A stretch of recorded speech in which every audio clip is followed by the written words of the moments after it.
আসসালামু আলাইকুম এভরিওয়ান, আশা করি আপনারা সবাই ভালো আছেন। আজকে আমি আপনাদেরকে বানিয়ে দেখাবো মিট বক্স।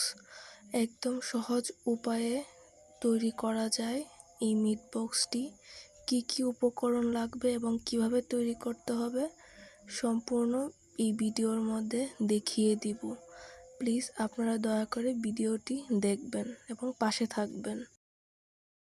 প্রথমে আমরা এখানে নিয়েছি পাস্তা, পেঁয়াজের পাপড়ি, ছোট ছোট করে কেটে নিয়েছি মাংসগুলা, সবগুলো মাংস, পেঁয়াজের পাপড়ি, তারপরে নিয়েছি ফ্রেঞ্চ ফ্রাই করার জন্য যেভাবে আলু কাটা হয় সেভাবে আমরা আলুটা নিয়েছি।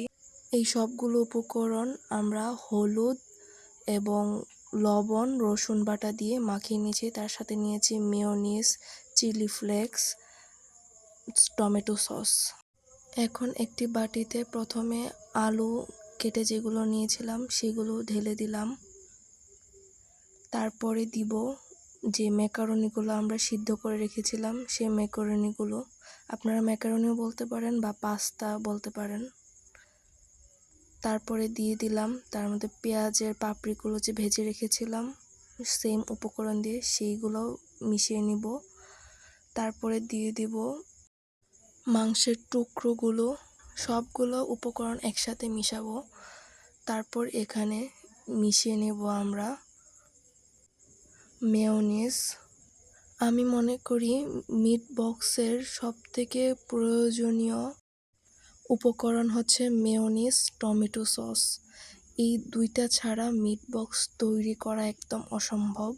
এই দুইটা উপকরণের মাধ্যমে আমাদের মিট বক্সটা অনেক মজাদার হয়।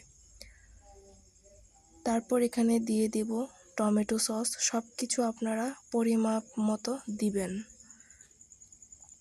তারপরে এখানে দিয়ে দিব চিলি ফ্লেক্স। এটা আপনারা চাইলে বাজারের চিলি ফ্লেক্সও দিতে পারেন বা ঘরের বানানো চিলি ফ্লেক্সও দিতে পারেন। আমি ঘরে বানানো চিলি ফ্লেক্সটি দিয়েছি।